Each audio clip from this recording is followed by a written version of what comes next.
Hello, my name is Steve Pretty. I'm a musician, composer and performer from London, and welcome to my podcast, Steve Pretty on the Origin of the Pieces.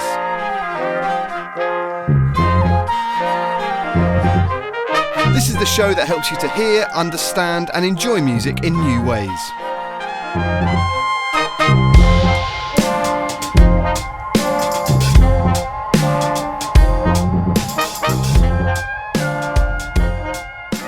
Hello everyone, it's lovely to be back in your ears, back with this new season that we kicked off last episode where I spoke to the artist Jeremy Deller about acid brass ahead of the acid brass show that we did a few weeks ago, which was super fun, really fun night at Earth in Hackney. So do go back and have a listen to that episode if you like the sound of that. And Jeremy's such a fascinating character, and I think we had a really interesting chat about that project and what it means to him, what it means for, I guess, the societal impact of that, and the juxtaposition of acid house and traditional brass band music. And I also explored the 303, which is a type of synthesizer that is specifically used to make acid house music. So yeah, go back and check out episode 26 if that sounds like your cup of tea.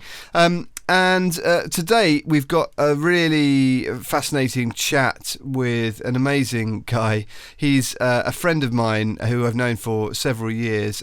This interview was actually conducted about a year ago, and I've alluded in the last few weeks to the fact that I've got a lot of stuff in the vaults which I just need to get round to editing and releasing, and this is one of those fascinating chats. And the reason I'm releasing it today is that, as you'll hear, Jono is a disabled artist, and so we talk about disability, and I wanted to drop that today because, of course, here in the UK, disability rights and disability cuts are in the news. There's been a big welfare bill going through the House of Commons, and I'm not going to talk about the politics of it here, but I think it's on people's minds a lot what this welfare bill can mean for disabled people, and it really applies to this conversation today. So we get really into some fascinating areas around sort of access to venues and thinking about how to make gigs accessible for wheelchair users and for people with different disabilities, how to even get to gigs in the first place. It was a really, really great chat. And then in the second half of the interview, it took a turn for something pretty unexpected. So I'm gonna cut in halfway through our chat and drop a little bit of music just to break things up, which I'll explain in that section. And then I'm going to play the last bit of the interview, which, believe me, does not go to a place that you might have expected. If you have ever thought about playing a part of your own body as a musical instrument, and I'm not talking about just hitting your chest or singing, then stay tuned. It's really, really interesting and kind of crazy project that Jono is undertaking, which I'm really fascinated by. Anyway, without further ado, here is Jono Enser in my studio about a year ago. My name is Jonathan Enser. I am an interdisciplinary artist, horn dork, brass specialist, composer, producer. That's all beautiful and big scale, deep stuff. But we met just as trumpet players, right? Because you're a great trumpet player as well. That's correct. Yeah. And also now you play tuba a lot as well. Uh-huh. Yeah. That was definitely has been a huge part of the last couple of years of my life. My grandfather was a tubist, and not whilst I knew him, but before I was born.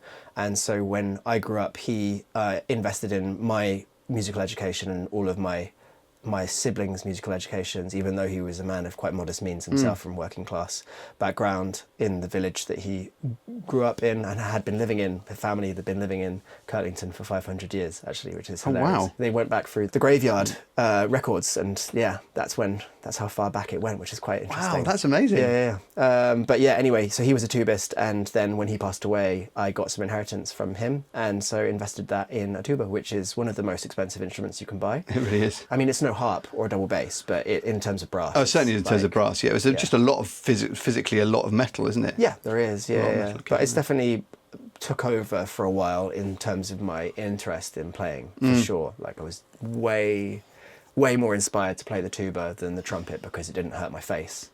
and because I like playing riffs and bass lines. Yeah. I didn't want to learn bass guitar or double bass. I wanted to learn how to use my breath, which is a big part of my spiritual practice as well, is like how I interact with my breath. And so tuba was a really nice way to deepen that further and like, yeah, leverage a bit more perspective on how that feels using large quantities of air rather than with trumpet where it's large quantities of pressure with small amounts of air. And what's really interesting is it doesn't require, as a trumpet player trying to translate what my experiences have been on playing to the tuba, almost put me at a bit of a disadvantage, because tuba's more about the inhale and then allowing your diaphragm to do the work for you, whereas with the trumpet it's so much about tightening the diaphragm to support the air that's coming out, because it's got to be so fast.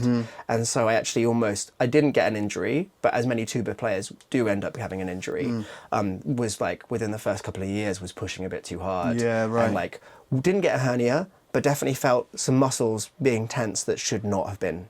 Definitely tense. know at least You a couple of can tuba players who've had hernias and stuff from exactly that. Brutal. Yeah, it's dangerous. Yeah, absolutely. So yeah, it's definitely much more about the inhale and then the support of that air out. So many tuba players I know all resonate on it, which is like, it's just a lot of the intonation in the lower register is like practice and guesswork, well-informed guesswork, because like intonation in the lower register, the waves are just so big, and the lips are moving so slowly that it's just it's really interesting to control in the same way. It's so different to trumpet, where it's like the small minutiae of like aperture opening will flatten that note, whereas the tuba is like, oh god, there's so many other things. Yeah, there's a lot of other things at stake. You've got a couple of fantastic projects that you're busy with. You've got Nubiyan Twist, which is a fantastic band who are smashing it. We've just released our record, our fourth studio album, which is called Find Your Flame. Nubiyan Twist is a collaborative project that's run and produced by a musician, guitarist, Tom Excel,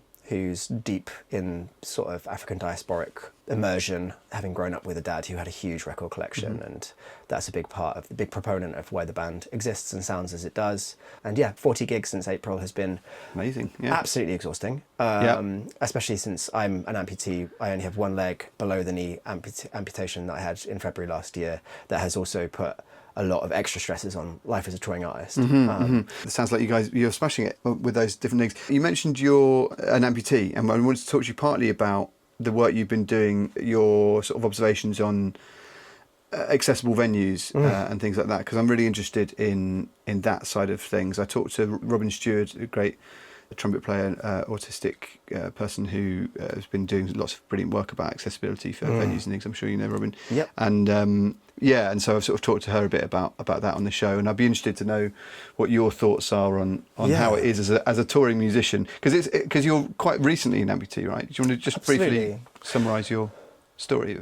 There's so many lenses when it comes to access. As a disabled person, you all of a sudden start to engage with it in a way that isn't this thing where it's like, oh, it's a ramp at a venue. It's like so many things, from the weight of a door to a door being there in the first place, to a slight lip at the front of a building, to it being a bit too loud or too many flashing lights. There's so many different things, and for me actually the biggest thing that I struggle with is actually how I'm going to get to the place, because the public transport network isn't very forgiving. You know, my friend Natalie has been stuck on a bus for 2 hours before because she's a power-assisted wheelchair user. Wow. And I've been on 2 buses where the ramp has stopped working whilst I was on the bus, and so she just had to wait for an engineer to come and get her off the bus. So, you know, for me, a big part of like access to art and access to music is, in the first place, where it is. That's big part of it. Like, where is it? How are people able to watch it? Robin's events are great because you can watch it from home if you want to. Everything's streamed. Even within London, a lot of the grassroots, small venues that are needed to get that leverage to the next step, you know, Servant Jazz Quarters, inaccessible, 91 Living Room, inaccessible. So many of these places where people are doing their first gigs as artists you just don't have I can't even get in them. Do you know what I mean? It's that simple. And if that's where the art's happening that I'm engaging with, or even writing, it can leave you feeling pretty disenfranchised from the whole thing.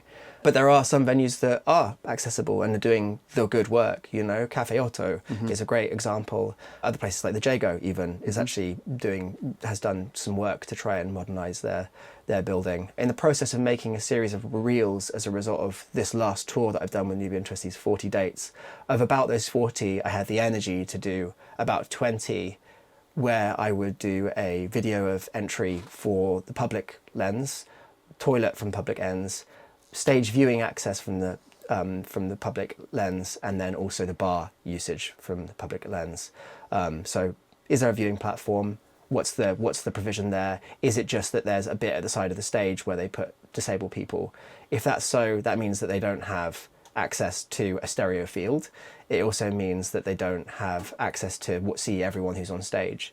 And is there a lowered bar? Is there, what's the disabled toilet saying? Is the door weighted to get into the disabled toilet? Is it a button to get in? Is there a ramp up to the front of the venue? All these different things are things that everyone who is non-disabled, as I like to use it, because able-bodied, not sure. Everyone's going to be disabled someday. Let's be honest about that. Yeah, so non-disabled folk don't ever have to think about any of these things. And actually, I've had a number of situations, even when I was at Brick Lane Jazz Festival, where I was in the crowd at Rich Mix and I was using a wheelchair. I was sat watching a band and someone just came and stood straight in front of me. Yeah. And you're just like, I mean, I'm a tall man. Like, I've always been a tall man. I'm 6'3". And I think that I've probably been that person to people who are shorter than me in many situations without knowing it. And I can acknowledge that. That's me checking my privilege. But I think that when we go to venues as anyone who's taller, like when I'm in my wheelchair, I'm 4'2". It's not as simple as like a tall person being in front of me. Anyone in front of me is going to obscure my view. And I think that anyone who's on stage, if as performers, all of us, we want everyone to be able to participate in that. None of us go to a gig being like, I want to disenfranchise this group of people. You know what? I'd love to go do a gig where disabled people can't come. No, who would ever think that? Well, I don't think anyone's got that in them. Do you know what I mean? But the infrastructure's not in place. I was just going to ask briefly, is there anything that venues can do, like venues that aren't accessible maybe for historic reasons?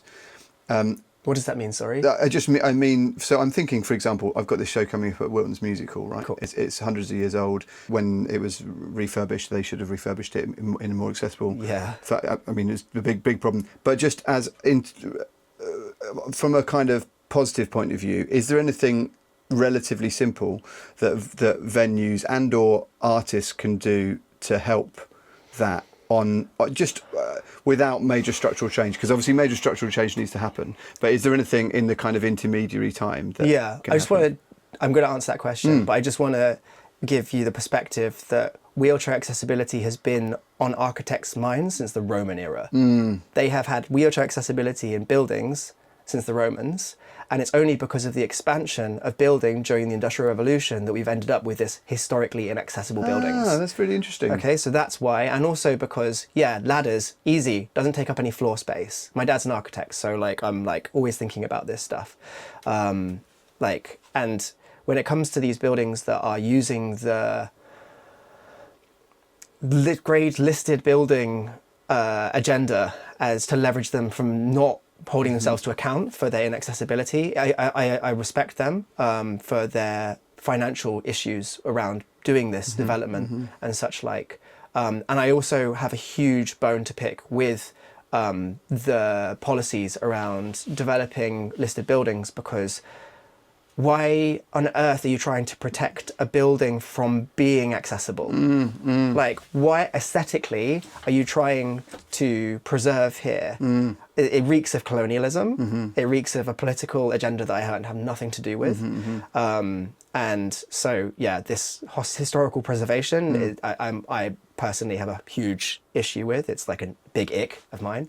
But to answer your question, I think that holding the venues to account, letting them know that you have 3 audience members who have bought tickets, who are personal independence payments receipts. They need accessibility ticket.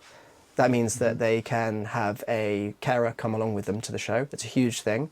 But beyond that, how are they going to get in? Because a venue like Scala, their provision was to carry me up 4 flights of stairs, which is totally not a vibe. As soon as they said that was it, I then chose to put my life into my own hands rather than in 4 people that I'd never met hands and go up 4 flights of stairs using my crutches, which is not safe at all. So it's like, you know, some people can make things work. If you're a power assisted wheelchair, no way. You have no option. If you have lower back problems or upper back problems or you're a tetraplegic, any of those things. As an artist, I think that it's really important that anyone is like finding out what their access policy is at the venue before you take the booking. We all want gigs. Like, don't get me wrong, we all want money. Like, we've got to eat. But like finding out ahead of a gig what their access provision is. And then you need to work out whether you're accepting the fact that, you know, more than 10% of the population in the UK is disabled. Are you willing to not have that open to those 10% of people as an artist? Are you willing to be a proponent of that situation? Or are you more excited about trying to find solutions, like going to places where they have put the investment into that or are funded publicly, which is also the huge issue behind all of this, which is that, as we were talking earlier, most venues in mainland Europe are publicly funded and they do have the resources to do those adaptations to buildings, no matter how old they are. In the UK, we don't have that public funding available to us unless you're like Band on the Wall or the Glass House in Newcastle or like the South Bank Centre, which also have issues as well. I'm not going to lie, South Bank has issues. I was there at the weekend.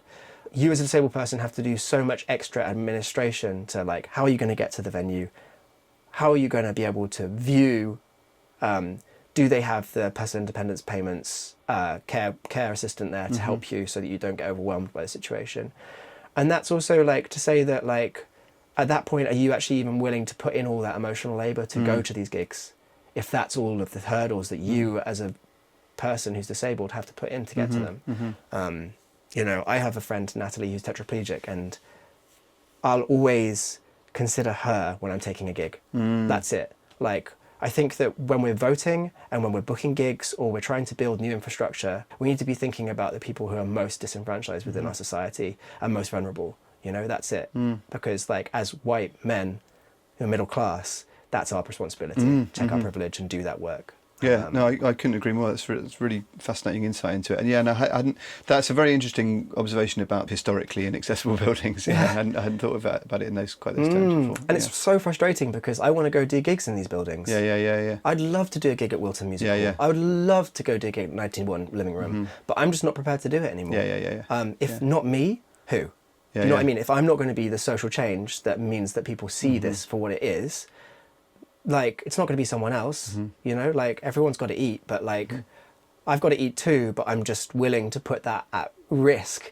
I'm willing to put my own artistic, like, projection at risk in order that people understand what it is that I'm trying to do. I think that as a result of that, ultimately more people will come to my gigs because they'll see that I'm doing the right thing. I'm not just doing it because I'm doing this because I've got some music and I need to present it and I need a gig to eat. It's because this is of societal, social, cultural importance to me, what I do. It's not just a gig. You know, it's like a presentation and the whole infrastructure around it has been understood. So before I continue this interview with Jono, I just wanted to cut in and play a bit of music from a project that I've been working on recently, as well as the Acid Brass project that I talked about last time. Since the last episode, I was also artist in residence at the amazing First Light Festival over in Lowestoft again this year. I talked about it a bit last year.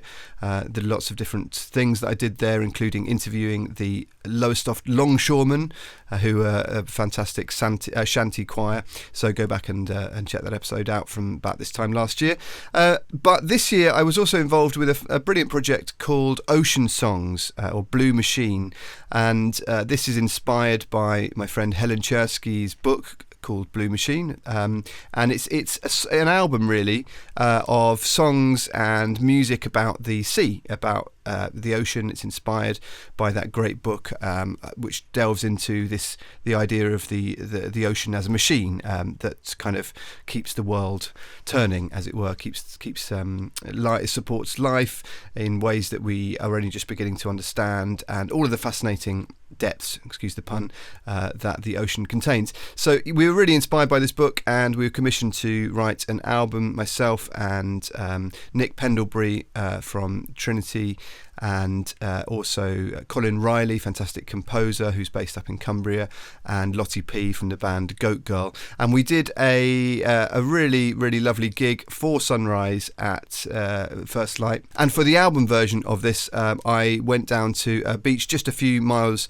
south of Lowestoft and recorded on somewhere called Benacre Broad. I went at dawn, I took my shells, I took my electronics, I took a battery, I took some headphones, and I recorded my contribution for the Sunrise element of this album at dawn back in May. So I'm just going to play you a little bit of that right now, and a reminder that of course you're probably listening, but you can also watch this. There's going to be this whole thing is being recorded in video as well, so hello if you're watching.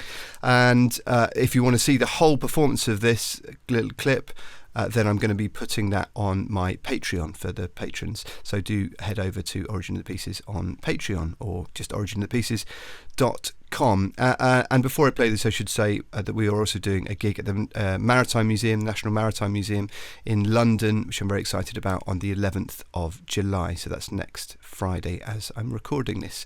So anyway, over to me back in May, playing my shells through some fancy electronics on the beach in Benacre.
You've got a project you were telling me about just now, which I didn't even know about actually when we arranged for you to come in.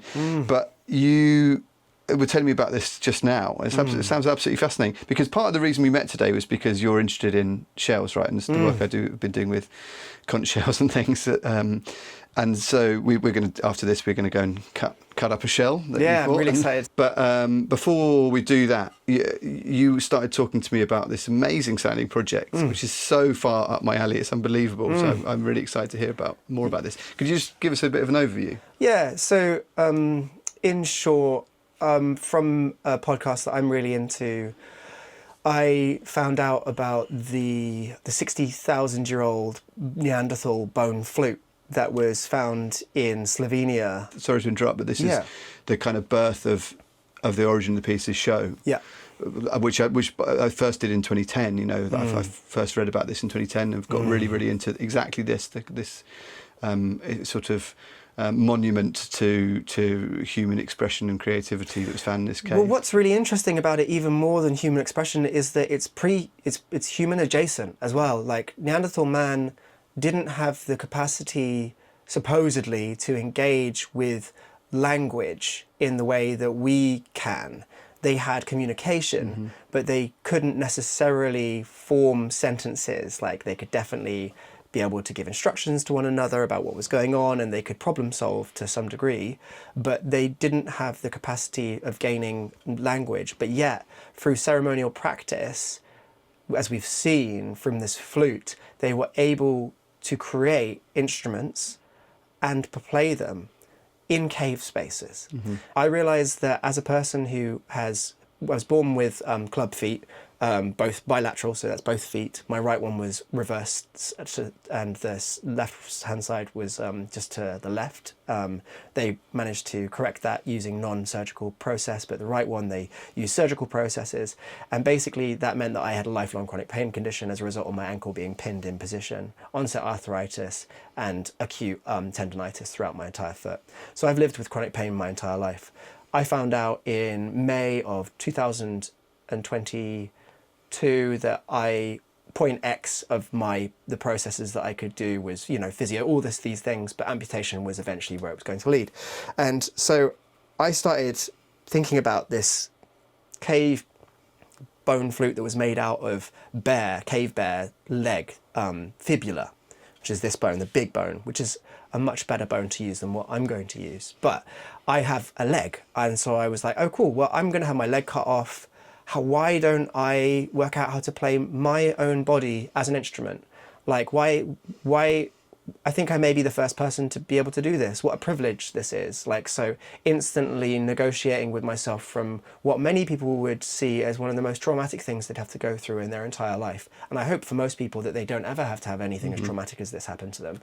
But for me, instantly leveraged that into being something that was creative and insightful and spiritual. And so I managed to negotiate through much work with the hospital to give me my leg back. Wow. It's in my freezer at my parents' house still. Is it really? Yeah. I thought it must be in a medical storage unit. So somewhere. No, they would only keep it for a month. Wow. And then they would incinerate it. So it took a lot of work. I had to involve the Human Tissue Authority in order to get the leg back. So it's sitting at my parents' house, and I'm currently doing an Arts Council application to essentially make from the bone make it into a head joint for a flute, because at the moment it's only that long, which is a very high pitched, very high pitched piccolo sounding instrument that I have no interest in the timbre of, to be quite honest. So I'm going to use clay and wood to make two different extensions, so I can make it into a more lengthy bansuri style flute. So bansuri is a sort of Indian classical flute, or like a trad flute style thing. Their flutes are much the same all around the world. In China, they've got Zhao flutes, which have like 9-10 holes. Most have 6. Basically, I'm going to be making this flute and going and performing in cave spaces around the UK.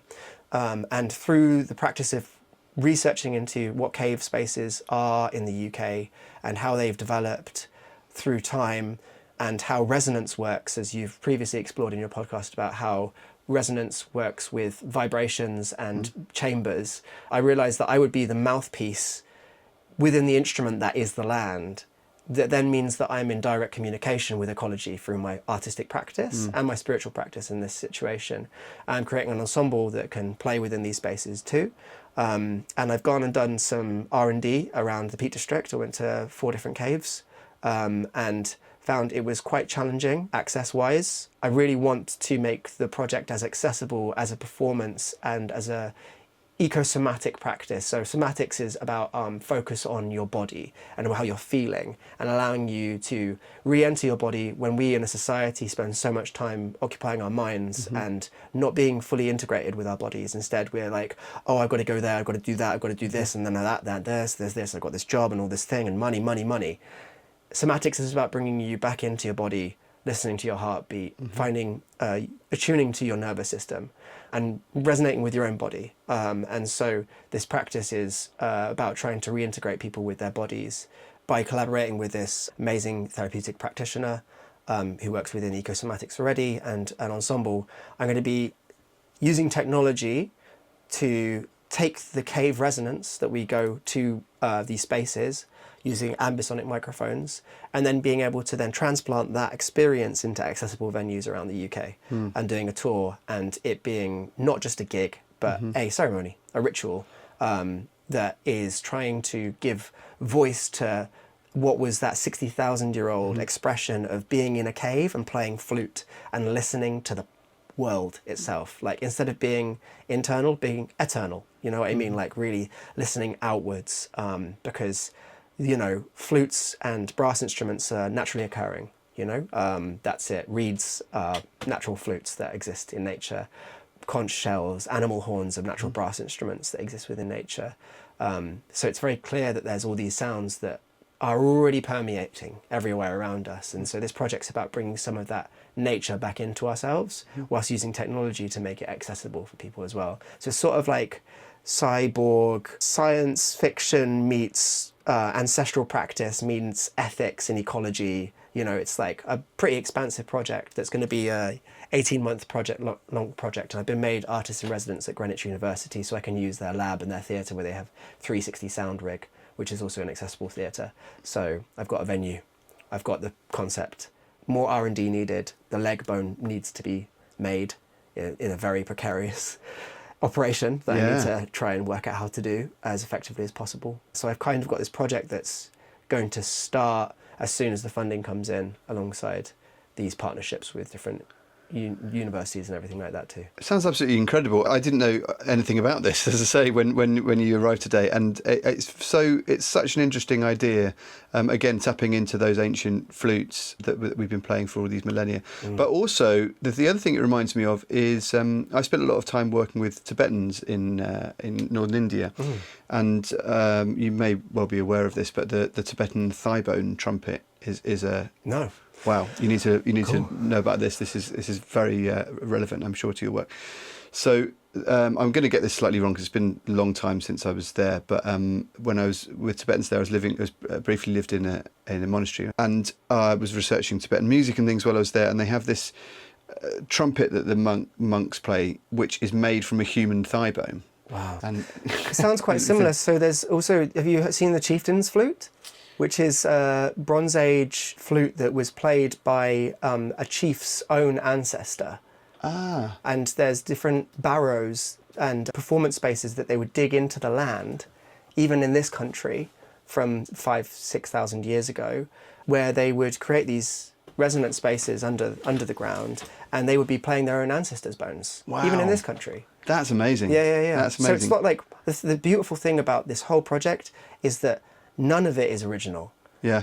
But I'm the only person that could ever do this at the same time. Do you know what I mean? Because find me another amputee musician who's been that inspired by this whole ancestral practice and has their own leg. Exactly, You know what I mean, it's extraordinary. It's extraordinary. Yeah, so coming back to what I was just saying about the Tibetan thighbone trumpet, it's called the kangling. And I witnessed some ceremonies when I was over there in various religious practices that involved playing these things. And I mean, they sound mad. They sound kind of very, very haunting and not nice necessarily, but they definitely tap into that use of music as a ceremonial practice as much as anything. One of the things I'm interested in general with music is it's many uses, right? It's used for entertainment, it's used for, in this case, ceremony, it's used for communication, all of the different things it can, and often they overlap, of course. Yeah, I'm going to say that they're the same thing, ultimately. I think that, like, ever since the cult of Dionysus, that the whole idea of music as part of theatre, as part of culture, as part of ceremony, has always been integrated. And I think that even if it's watching Dua Lipa on a stage at Glastonbury, whilst it's not necessarily spiritually intended, I think that it still has that capacity to elate. Collective resonance comes to mind, that when you have that many people in a space, all singing together in like a church, or at Glastonbury watching Dua Lipa, it's hard to draw a line between those two in my head. But I think that when it comes to specific religious purposes, I think that's where I can see that. Well, but again, the Tibetan thing is worth looking into because it's quite a big part of Tibetan Buddhist traditions. This is going back a long time, so I hope I'm getting this right. It's essentially that you're playing a dead monk's thighbone, a very revered monk. So it's a sort of sense of honouring the people who've gone before you in that tradition. And it's it immediately made me think of it when you mentioned That's so beautiful, this. And I think that is part of the reason that this project has so much weight is that I am giving my pain a song. With each time I'll be playing my own leg bone. Like that's it. It's like what has been something that has been a long-term journey of pain and suffering for me, giving that the voice that it needs to, in the same way that the blues implores the spirit to, express. To express is to force out by, applying pressure. That's the root of the word expression. And I think in the same way, that's kind of what I'm going for with this whole project. And then also to be able to give it my own life through my breath. Inspire is breath, to give breath. That's the translation from the Latin of spire is breath. To give life, inspire. So that's kind of that's why I like playing wind instruments, why I play the tuba instead of the double bass, and that's why I want to play my own leg bone. Yeah. Wow, what an amazing place to sort of wrap up that chat. It's so fascinating hearing your ideas about this, and again talking to someone who's thought about these things so deeply and as part of their practice as a musician. Because again, we were talking before we started recording about the fact that one can get not disenfranchised necessarily, but as a musician, you've got to. So some gigs you do just for money, some gigs you do. But I think having something underlying the purpose that you're there to be a musician rather than to go off and do something else with your life is so important. I think, and for me, is what kind of drives me, and certainly I think even more so you, to carry on, because I mean playing music, playing gigs for a living is really fun, but there's lots of downsides. There's the insecurity of it, the financial issues we've talked about, and all of these many reasons why you wouldn't do it. With that in mind, something that I often ask people on this show is, what's the point of music? So this feels like a good time to ask you that question. I guess that I can only offer my own quite sheltered perspective on why music. Do you know what I mean?